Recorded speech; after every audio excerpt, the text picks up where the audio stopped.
Selamat sore pemirsa TVR Parlemen dimanapun Anda berada, berjumpa lagi dalam program TVR 17 bersama saya Alfat Rizky. Dan pemirsa, tepat pukul 17 waktu Indonesia Barat kami hadirkan kepada Anda sejumlah informasi paling baru dan menarik seputar kinerja dan kegiatan DPR RI yang telah disajikan oleh redaksi TVR Parlemen. Pemirsa TVR Parlemen, inilah TVR 17 selengkapnya.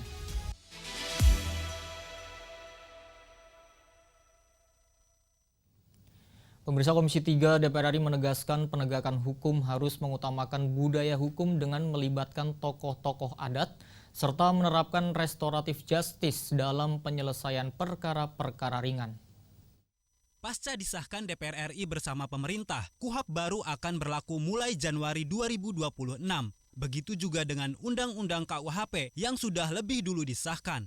Anggota Komisi 3 DPR RI memastikan proses penegakan hukum dalam penanganan kasus-kasus yang terjadi di masyarakat mengedepankan budaya hukum atau legal culture yang melibatkan peran aktif tokoh-tokoh adat. Bob Hasan menjelaskan, budaya hukum yang merupakan perilaku sosial atas norma di masyarakat menjadi tolok ukur pelaksanaan sistem hukum dalam implementasi Undang-Undang KUHP dan Undang-Undang KUHP yang baru oleh aparat penegak hukum. Penguatan budaya hukum dalam Undang-Undang KUHP yang baru tidak terlepas dari tujuan mewujudkan prinsip keadilan restoratif atau restoratif justice yang mengedepankan dialog dan mediasi dalam upaya penyelesaian perkara hukum atau tindak pidana ringan. Ya, budaya itulah yang akhirnya menjadi terapan parameter tentang pelaksanaan hukum dan penegakan hukum. Maka lahirlah legal structure sebagai lembaga-lembaganya untuk penegakan hukum, kemudian legal substance ya tentunya dengan isi sebagaimana KUHP itu kan gitu. Jadi KUHP itu kan penerapan bagaimana menerapkan ya mengimplementasikan daripada isi KUHP yang sudah akan sah juga tahun 2026 besok. Bob Hasan menambahkan, Undang-Undang KUHP yang baru disahkan merupakan cerminan dari kemerdekaan sistem hukum pidana Indonesia yang mandiri dan bebas dari pengaruh warisan hukum Belanda. Undang-Undang KUHP baru menjunjung tinggi nilai-nilai HAM dan menempatkan keberadaan advokat menjadi penting dalam setiap proses penegakan hukum. Dari Lampung, Abdul Ajib, TVR Parlemen melaporkan.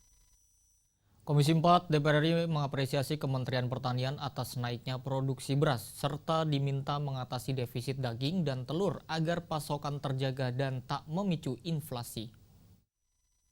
Menteri Pertanian menyampaikan pada Komisi 4 DPR RI, proyeksi produksi beras tahun ini akan mencapai 34,77 juta ton atau naik dari proyeksi semula pada 32,07 juta ton. Anggota Komisi 4 DPR RI mengapresiasi capaian tersebut. Namun, Kementerian Pertanian diimbau mengambil langkah cepat untuk menutup defisit produk daging dan telur masih di bawah target produksi.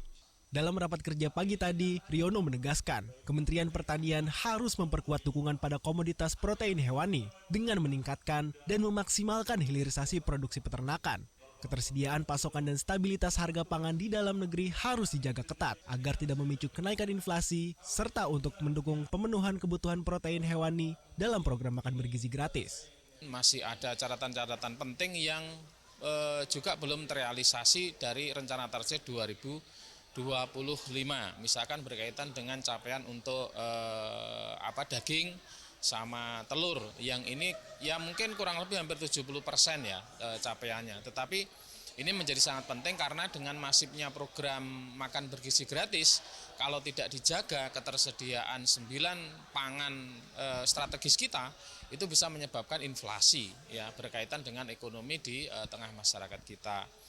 Menteri Pertanian menyebutkan, produksi daging ayam baru 87,88% dari target 4,21 juta ton atau mencapai 3,7 juta ton. Realisasi produksi telur mencapai 86,49% dari target 6,81 juta ton atau sekitar 5,89 juta ton. Halim dan Rangga, TVR Parlemen melaporkan. Jelang berakhirnya tahun anggaran 2025, Komisi 2 DPR RI menyoroti penyelesaian konflik agraria atau pertanahan yang belum merata, serta potensi tidak optimalnya serapan belanja modal di kementerian lembaga. Menjelang berakhirnya tahun anggaran 2025, penyelesaian konflik agraria atau pertanahan yang belum merata dan potensi tidak optimalnya serapan belanja modal di kementerian lembaga menjadi sorotan anggota Komisi 2 DPR RI. Kementerian Lembaga Mitra Komisi 2 DPR RI diimbau melakukan evaluasi menyeluruh untuk memastikan penyelesaian masalah berjalan lebih terarah. Dalam rapat pagi tadi, Aziz Subekti menyoroti penanganan konflik agraria oleh Kementerian ATR BPN baru sekitar 70%. Penyelesaian konflik agraria dinilai membutuhkan pembenahan struktur kewenangan karena pencatatan dan pengelolaan sumber daya agraria juga tersebar di kementerian lain. Pembenahan tata kelola melalui satu otoritas yang terpadu sangat perlu agar penyelesaian masalah pertanahan bisa secara permanen, lebih adil dan efektif, serta berpihak pada masyarakat kecil yang selama ini menjadi kelompok paling rentan. Karena kalau misalkan kasus konflik agraria ini banyak diselesaikan terkait dengan masyarakat kecil, tahun 2026 masyarakat kecil yang memiliki masalah dengan agraria, berarti masalah saya akan tertangani gitu loh. PTSL, kepemilikan bukti kepemilikan tanah masyarakat itu harus segera dilakukan. Ya, sertifikasi adanya PTSL itu akan dibantu Bank Dunia juga.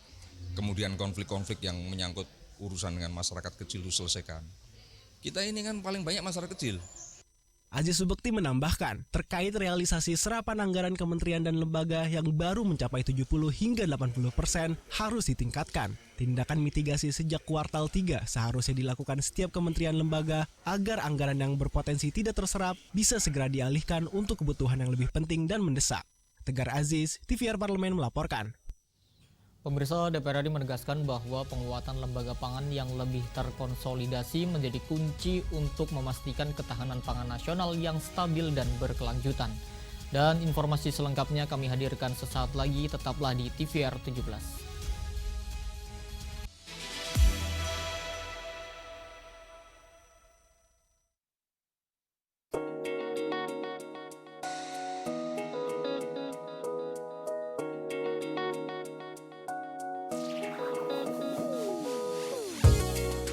Kehadiran mereka tidak hanya mewakili suara perempuan, tetapi juga membawa perspektif yang beragam serta pengalaman hidup yang unik ke dalam proses pembuatan kebijakan. Saksikan Perempuan Parlemen hanya di TVR Parlemen. Selamat datang di Biro Pemberitaan Parlemen. Anda memasuki kawasan zona integritas menuju wilayah bebas dari korupsi atau WBK dan wilayah birokrasi bersih dan melayani atau WBBM. Biro Pemberitaan Parlemen berkomitmen penuh untuk mewujudkan wilayah bebas korupsi dan wilayah birokrasi bersih dan melayani. Komitmen kami, pejabat dan jajaran memiliki komitmen tinggi untuk mewujudkan WBK dan WBBM melalui reformasi birokrasi, khususnya dalam hal pencegahan korupsi dan peningkatan kualitas pelayanan publik. Kedua, bebas dari korupsi dengan terwujudnya wilayah bebas korupsi atau WBK, yang artinya bebas dari KKN, gratifikasi dan dari segala bentuk pungutan liar atau pungli. Terakhir, pelayanan prima dengan terwujudnya wilayah birokrasi bersih melayani, yaitu dengan meningkatnya kualitas pelayanan publik dan tercapainya kepuasan masyarakat terhadap pelayanan.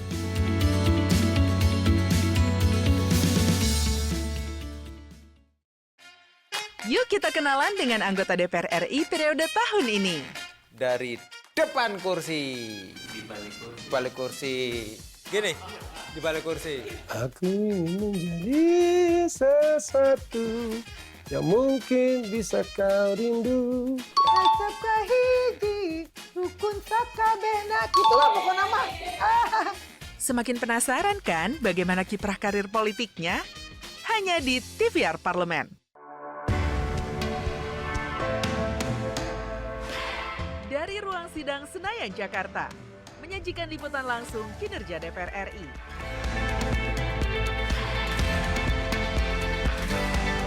Dialog mendalam, investigasi, dan profil wakil rakyat. TVR Parlemen kini hadir 24 jam.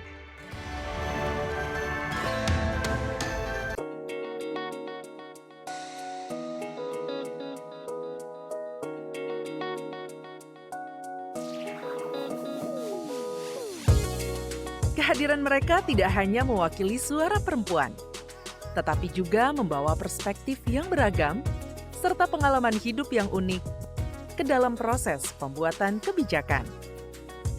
Saksikan Perempuan Parlemen hanya di TVR Parlemen.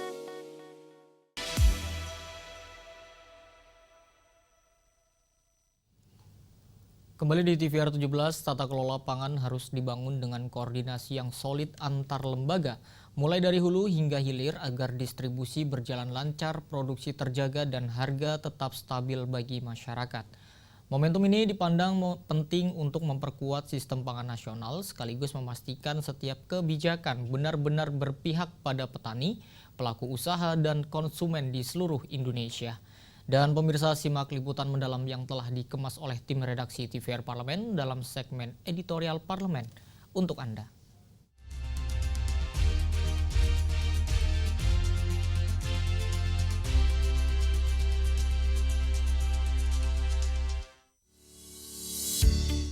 Dalam perubahan kedua Prolegnas 2025, Badan Legislatif DPR RI memasukkan RUU Pangan yang diusulkan Komisi 4 DPR RI. Perubahan ketiga atas RUU Pangan dinilai memiliki peran penting dalam menjamin kedaulatan pangan, sesuai dengan semangat pemerintah untuk mewujudkan swasembada pangan nasional. Penyusunan RUU Pangan sudah berjalan di Komisi 4 DPR RI dengan melakukan jaring pendapat melalui rapat dengar pendapat umum maupun forum group discussion dengan berbagai kalangan.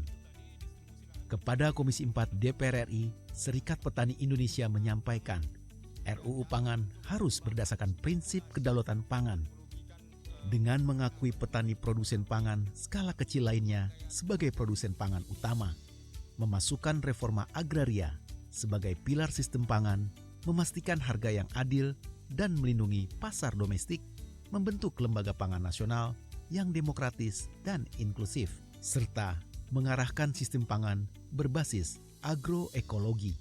Komisi 4 DPR RI memandang perlu adanya penataan ulang sistem pangan agar lebih efektif, terintegrasi, dan mampu menjawab tantangan kedaulatan pangan di tengah jumlah penduduk Indonesia yang terus bertambah.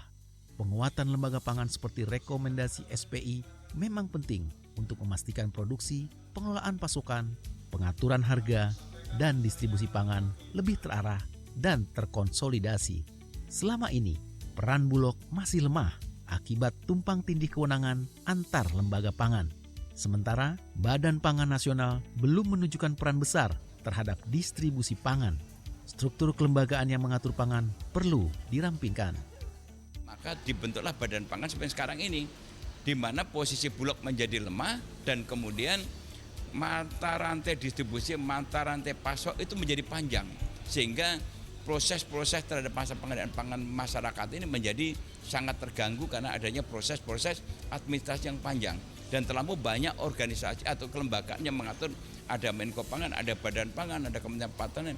Nah, ini yang akan kita perkuat lagi dalam undang-undang ini.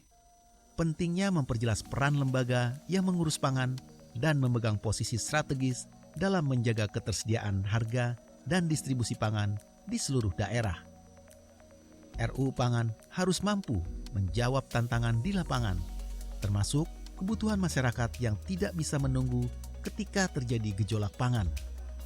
Dengan memperkuat regulasi dan kelembagaan sektor pangan, diharapkan sistem pangan nasional lebih stabil dan berjalan lebih responsif.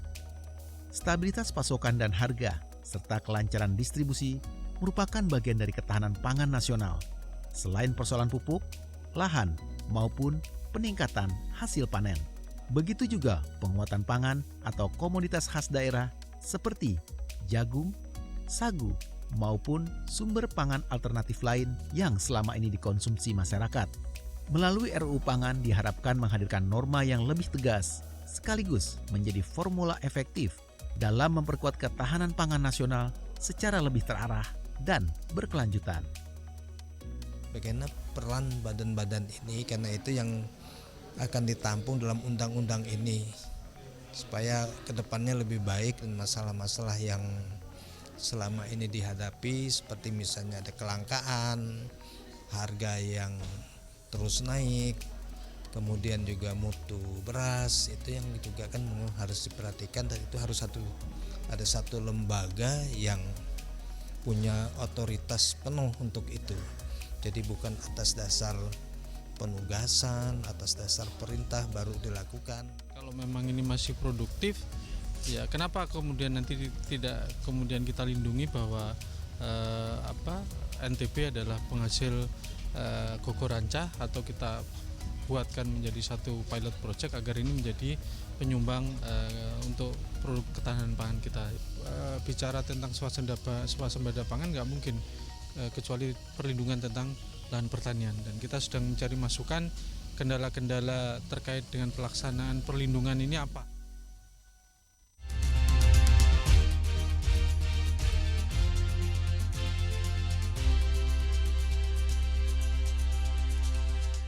Pemirsa, maraknya kasus keracunan yang diduga dari program makan bergizi gratis memicu keprihatinan publik. Komisi 9 DPR RI menegaskan komitmennya untuk memperkuat peran pengawasan terutama terhadap alur anggaran, kualitas distribusi hingga kepatuhan standar keamanan pangan dalam program MBG. Dan informasi selengkapnya usai jeda, tetaplah di TVR 17.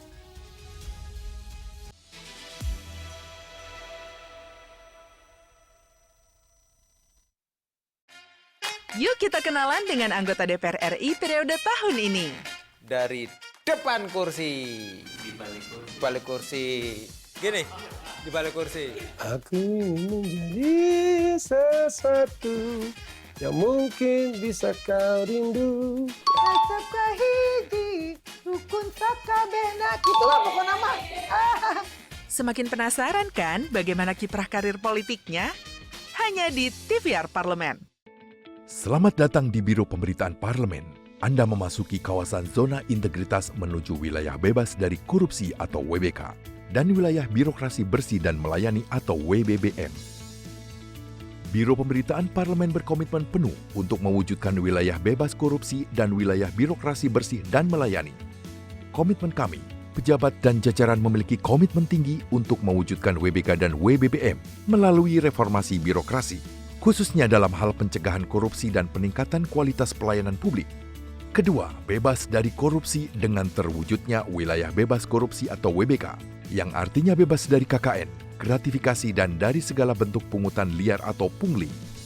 Terakhir, pelayanan prima dengan terwujudnya wilayah birokrasi bersih melayani, yaitu dengan meningkatnya kualitas pelayanan publik dan tercapainya kepuasan masyarakat terhadap pelayanan.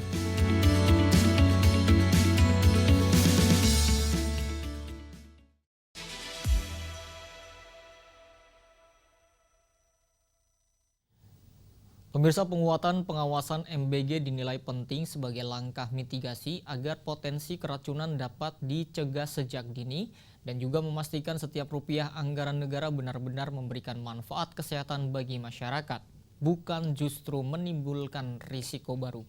Lantas bagaimana catatan Komisi 9 DPR RI untuk keberlanjutan program MBG ini? Pemirsa, berikut laporan rekan kami Vincent Aldi dari Gedung DPR RI Senayan, Jakarta. Silakan Vincent.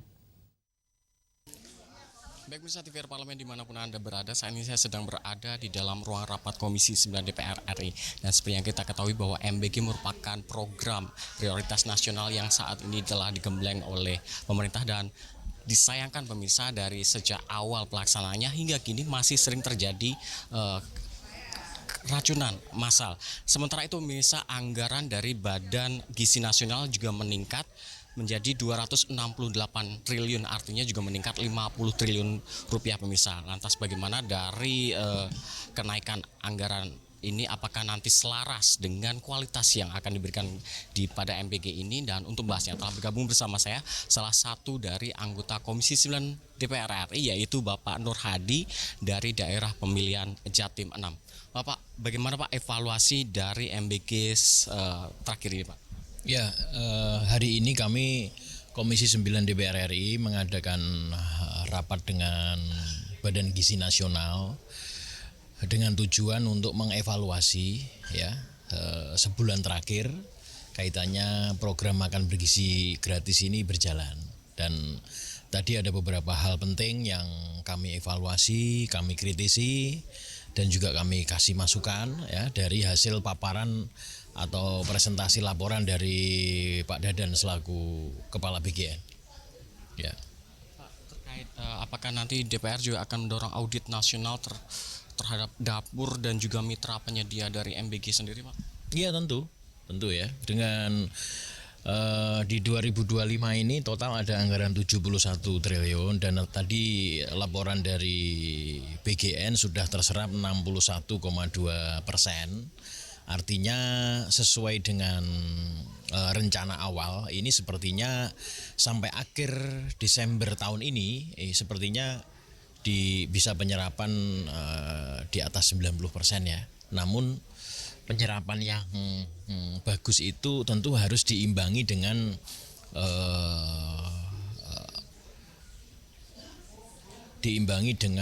laporan pertanggungjawaban penyerapan itu agar tidak terjadi masalah hukum di kemudian hari ya. Apakah itu dari anggaran yang di sisi ini ya untuk ditransfer ke masing-masing yayasan itu ya, mulai dari untuk isinya ompreng atau trefoodnya itu, kemudian juga untuk anggaran operasional lain ya, seperti nilai Rp3.000 itu apakah benar-benar diberikan sesuai haknya masing-masing kepada para relawan. Nah, ini perlu juga diaudit, termasuk juga hari ini saya kritisi kaitannya dengan rencana pengadaan 30.000 laptop ya, yang informasi yang saya dapatkan ini pengadaannya ini tidak melalui lelang ya, informasi yang saya dapatkan. Tapi tadi sudah dijawab oleh Pak Dadan bahwa mereka patuh mengikuti aturan yang ada. Pak, izin ya. Pak, terkait dengan nantinya apakah perlu dengan kasus-kasus yang ada dan mengamankan dari anggaran itu, apakah nanti DPR juga perlu merevisi dari regulasi yang ada atau menambahkan malah peraturan baru untuk MBG?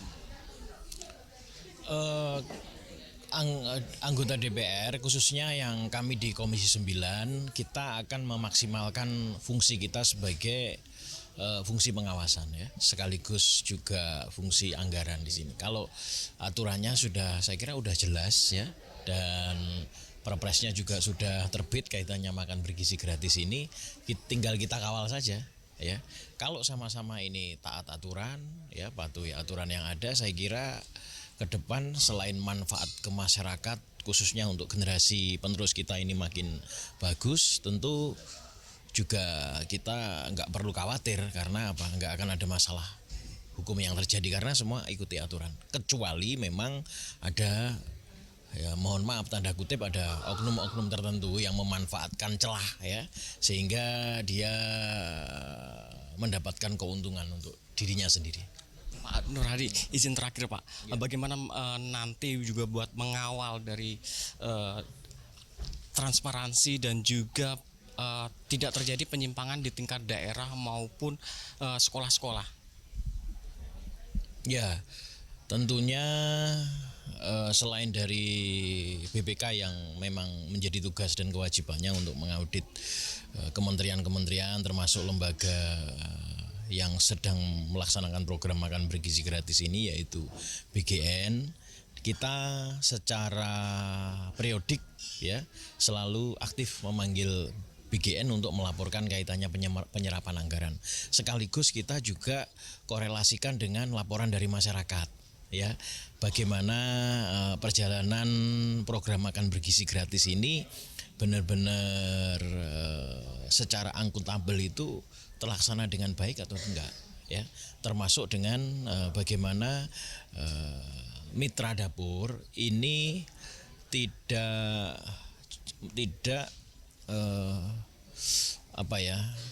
menyalahgunakan wewenang ya, karena saya lihat kalau beberapa kali saya sidak ke dapur ini yang mendatangkan supplier ini kan mitra dapur tuh. Nah, ada beberapa laporan yang sebenarnya anggarannya itu 10.000 ya dari isinya Trefood itu, tapi ada yang hanya mereka ini menganggarkan sekitar 7.000, 8.000 lah, ini kan nggak boleh ya. Ya ini makanya tadi kita sampaikan juga ke BGN, bagaimana kalau ada dapur yang menyalahi aturan seperti ini. Kita ada laporan masyarakat dan BGN harus bergerak cepat melakukan teguran bahkan sanksi kalau perlu, agar dapur itu agar menjadi efek jerah, ya, tidak melanggar aturan yang ada. Oke, siap. Ya. Terima kasih banyak Pak Nur Hadi. Selamat bertugas kembali. Baik pemirsa TVR Parlemen dimanapun Anda berada, demikianlah wawancara saya dengan salah satu anggota Komisi 9 DPR RI, yaitu Bapak Nur Hadi. Terima kasih atas perhatian Anda dan saya kembalikan ke rekan saya di studio. Pemirsa, apa saja yang menjadi sorotan di media online nasional pada hari ini? Usai jeda tetaplah di TVR 17.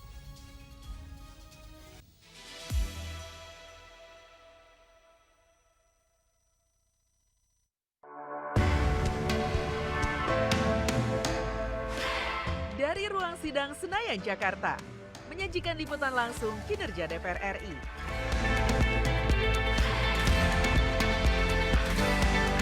Dialog mendalam, investigasi, dan profil wakil rakyat. TVR Parlemen kini hadir 24 jam. Selamat datang di Biro Pemberitaan Parlemen. Anda memasuki kawasan zona integritas menuju wilayah bebas dari korupsi atau WBK dan wilayah birokrasi bersih dan melayani atau WBBM. Biro Pemberitaan Parlemen berkomitmen penuh untuk mewujudkan wilayah bebas korupsi dan wilayah birokrasi bersih dan melayani. Komitmen kami, pejabat dan jajaran memiliki komitmen tinggi untuk mewujudkan WBK dan WBBM melalui reformasi birokrasi, khususnya dalam hal pencegahan korupsi dan peningkatan kualitas pelayanan publik. Kedua, bebas dari korupsi dengan terwujudnya wilayah bebas korupsi atau WBK, yang artinya bebas dari KKN, gratifikasi dan dari segala bentuk pungutan liar atau pungli. Terakhir, pelayanan prima dengan terwujudnya wilayah birokrasi bersih melayani, yaitu dengan meningkatnya kualitas pelayanan publik dan tercapainya kepuasan masyarakat terhadap pelayanan.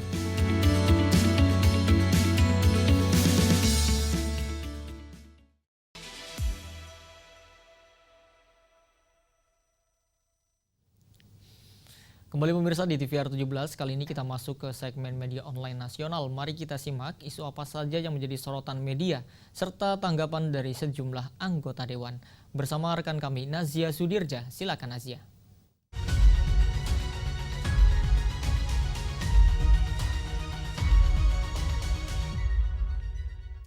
Terima kasih rekan Alfat dan selamat sore pemirsa. Kita akan membahas berita yang menjadi headline di media online pada hari ini.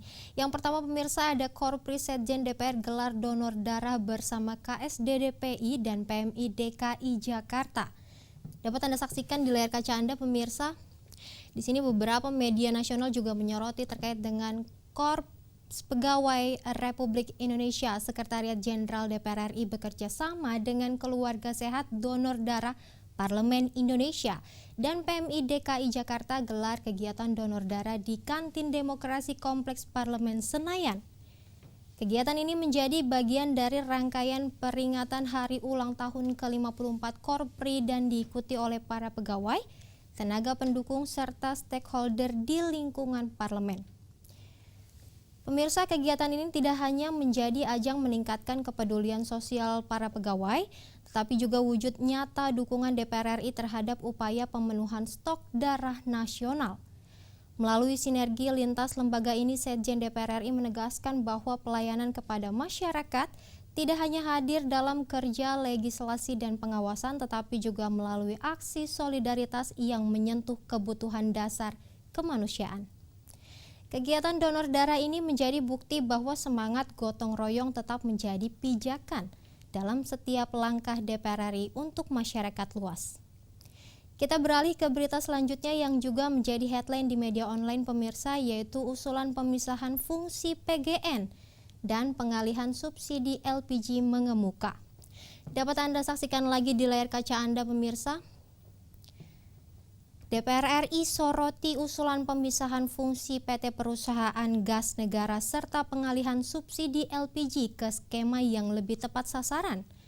Usulan tersebut dinilai penting untuk memastikan tata kelola energi nasional berjalan lebih efisien, transparan, dan mampu menjawab kebutuhan masyarakat.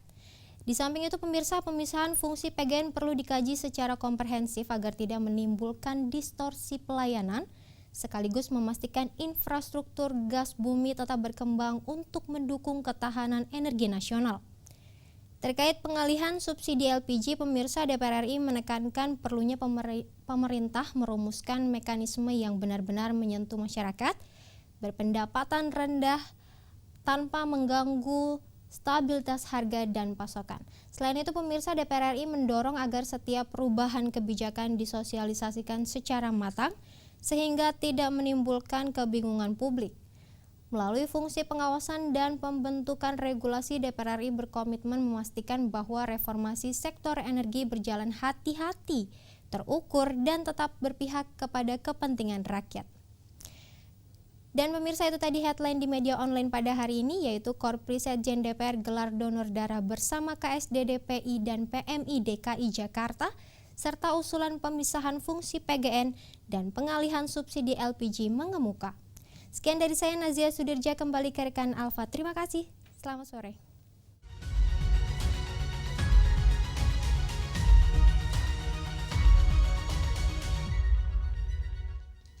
Baik, terima kasih rekan Nazia yang telah menyampaikan sejumlah update sorotan dari media online nasional pada hari ini.